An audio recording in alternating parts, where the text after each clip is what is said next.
Tumimik ka kayo. Summer is reporting. Makinig kayo. Tama, Mr. Smith. Class, makinig kayo sa nagre-report. Yuka, you may go on. Bakit pinapagtagol ni King Daryl si Yuka? Ang weird. Weird yung binabasa mo? Oo, yung ginawa sa'yo ni Daryl kanina. Pinagtanggol ka niya, best in front of everyone. Baka ano lang, ayaw lang niya ng maingay. Kasi Oo, iba yung tingin niya sa'yo kanina eh. Parang kilala ka niya or something. don't worry, princess. Malalaman din natin yan. Tsaka, makakaganti din tayo sa kaipalan ng buka na yan. Ang sweet talaga ni Daryl. Wife talagang tawag sa akin. Ba't parang kinukuryente ka dyan? Ha? Wala. May naaalala lang ako. I'll be fine, okay? Everything will be fine. I promise. Alam mo, kapag nalaman ni Mama yung pinaggagawa mo sa school, ay nako, for sure, kakalbuhin ka talaga niya. Sorry ha. Ang perfect mo kasi. Aba, sumasagot ka pa, ha? Mommy! See you ka! Yeah, Mom!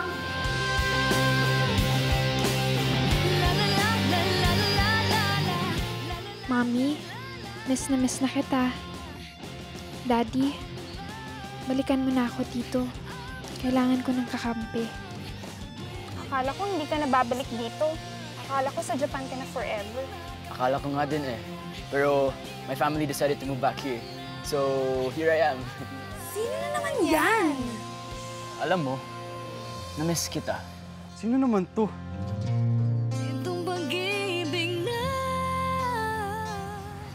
Daryl?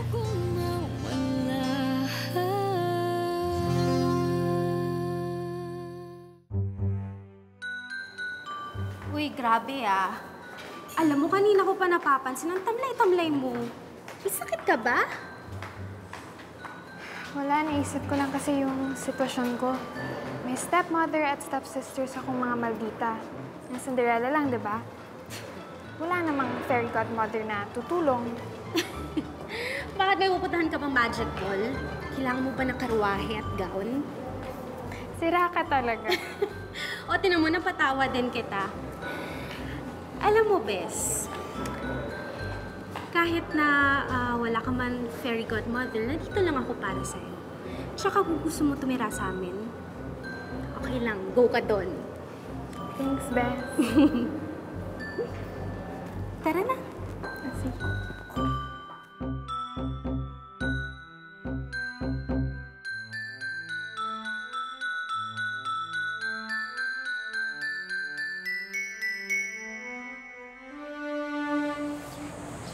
Hoy, anong ginagawa mo dito? Baka may makakita sa'yo.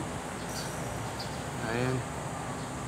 Saan ka ba kahapon? Akala ko magkikita tayo. Akala ko nga din eh. But then I saw you with someone else. Huh?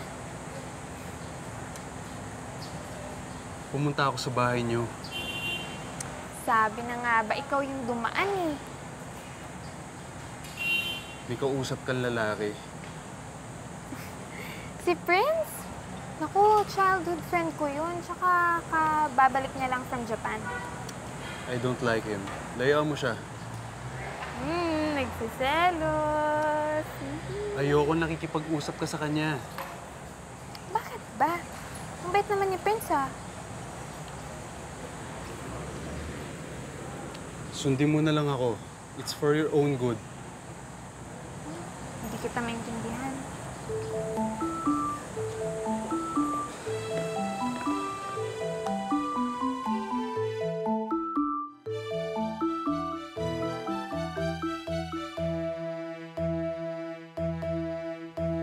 Tingin mo, bagong recruit nila yan? Pinsan ng member nila yan. Tingin ko, isa-salary rin nila yan eh. Yan ang bagong recruit nila, si Derek. Kakatapos nga lang ng initiation yan eh. Diba? Yung katawan na yan, bro. Halos wala kang katapang-tapang eh. Payat, no? Yan yung palaging nambubuli sa mga babae. Parang makikipagsabunutan yata yun. Alam mo, pare, bilib din ako sa gang na yan eh, no? Na-hospital na nga yung isang kasama nila eh. Alam mo, Tol, kaya nga lalo nagpaparami ang mga yan. Gusto makabawi sa atin yan.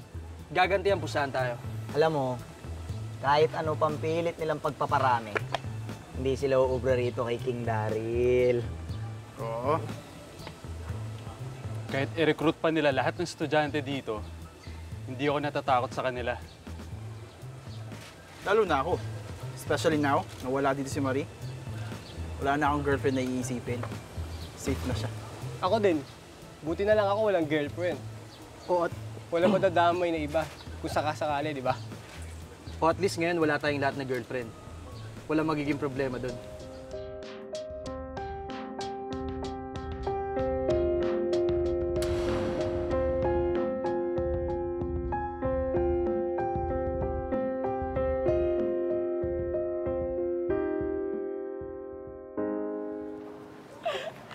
Funny, sobrang problema. Hindi pa.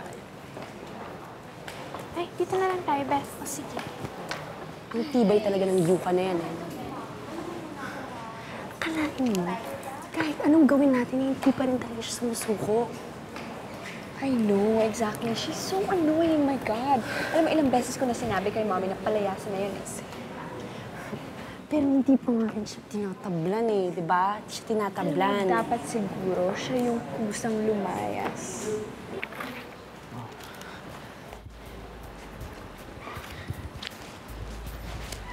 Eh, Uy,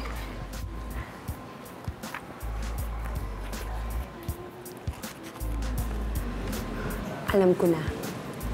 May naisip na ako. ano? Kamusta naman ang first day mo? Okay naman. May mga pinakilala naman yung pinsan ko. Kaya medyo dumadami ng friends ko. Talaga? Naku, buti naman. Di ka pa ba uuwi? Ihatid na kita if you want. Hindi. Sasabay na lang ako kina Franz. Ipapakilala kita sa kanya. May pinuntahan lang. Talaga? Akala ko pa naman may hatid kita. Next time na lang, ha? Oo nga. Dami nga.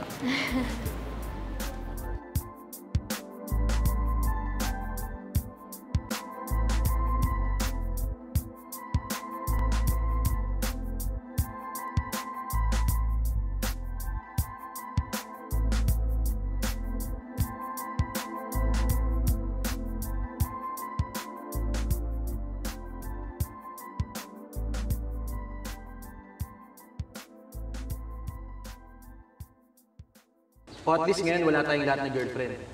Wala magiging problema doon. May sasabihin ako sa inyo. Bakit bigla akong kinabahan? May laban na naman ba? Maghahanda na ba kami? Just say the word. Nasabi niyo kasi na wala tayong problema. Kasi wala tayong lahat girlfriend. Na walang magagamit ang kalaban nating gang against us. Ako kasi, meron. Girlfriend ka, Tol? Sino? Si Yuka. Si Yuka Pauline Nakashige. Ha? Ano? Paano nangyayari to? Bakit hindi namin alam? Secret lang ang relationship namin ni Yuka. Bro, paano mo nagawang itago sa amin yun? I had to. Ayaw din naman niya malaman ng iba eh. Pero kayo, kailangan niyo nang malaman. Para pag nalaman ng kalaban nating gang, handa kayo. oo, bro. Dahil kababaihan ng weakness ng mahihina nating mga puso. Chong, alam mo bang pwedeng magamit sa atin ng mga kalaban yan? Hindi ko papayagang mangyari yan. Yan? Yung kasama niya ngayon? Kilalang kalaban ng gang natin yan. Warningan mo na lang si Yuka, Tol. Curious talaga ako kay Yuka. Kasi ibang klase siya para mapailabang isang King Daryl eh. Di ba? She's amazing.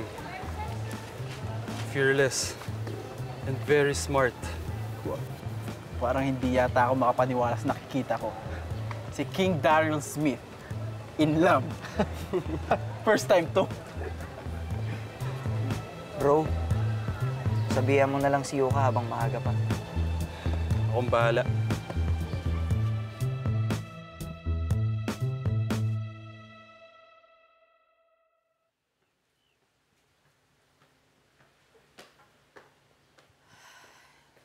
Kaya pala napapabayaan ang mga trabaho mo dito sa bahay. Puro kalandian ang inuuna mo.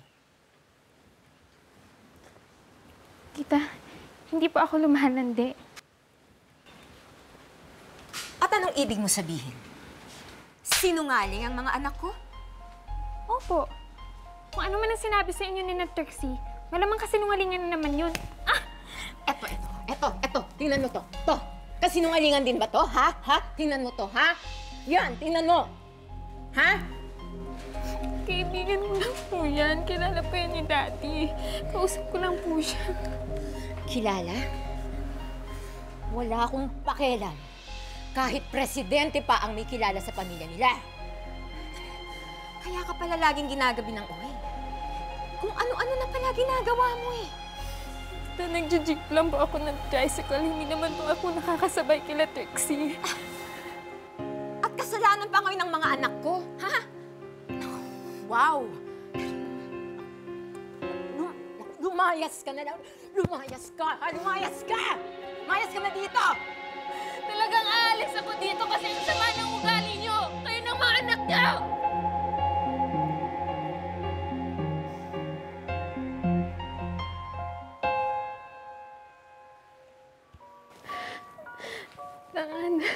Dad, please answer your phone. Dad.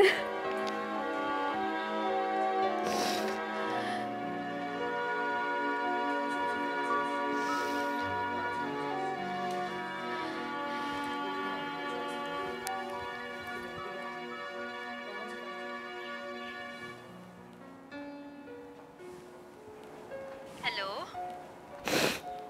Bes. Bakit ganyan ang boses mo? Para kang ngongo. Bes, pwede ba akong makitulog sa inyo? Oo naman. Di ba sabi ko, welcome ka dito anytime. Kailan ka pupunta dito? Bes, ngayon sana. May nangyari ba? Aalis na ako dito sa bahay. Hindi ko na kasi kaya.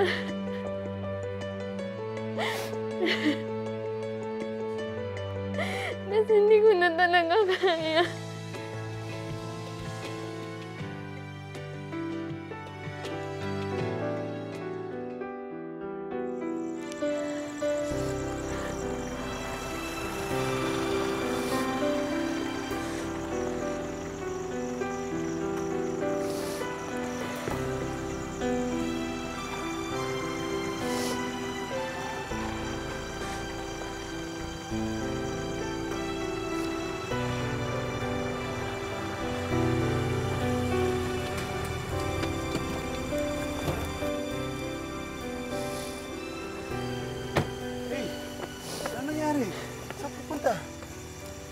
Kina-friends mo na ako makikitira.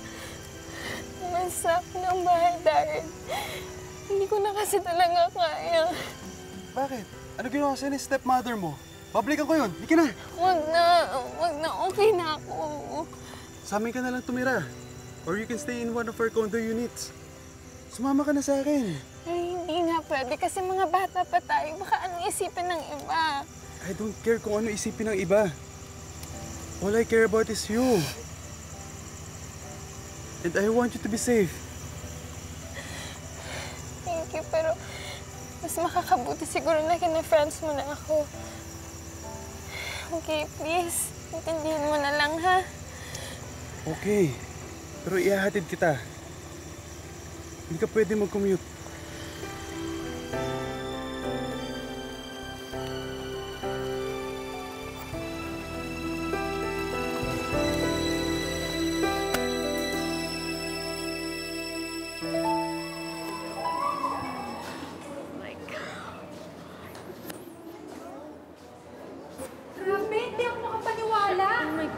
I can't believe this. My God. Paano naging sila? Luko? Princess, ano nangyayari? Yan din yung gusto kong malaman eh. Parang may malaking scoop eh. What's going on? Ano yung pinagkakaguluhan nyo? Yung mga pics ni King Daryl. Nakipagtanan yata siya. Wait, what? Wait, patingin! Wait! Oh my God! Ayan o, di ba si Yuka yan? Di ba?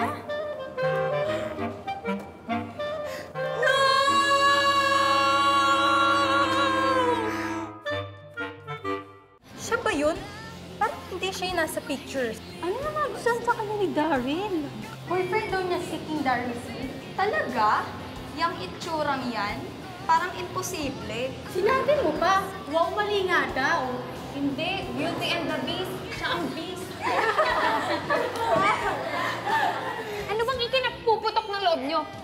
Kayo ba ni King Daryl Smith? Ginayaw mong mayroon si Daryl eh.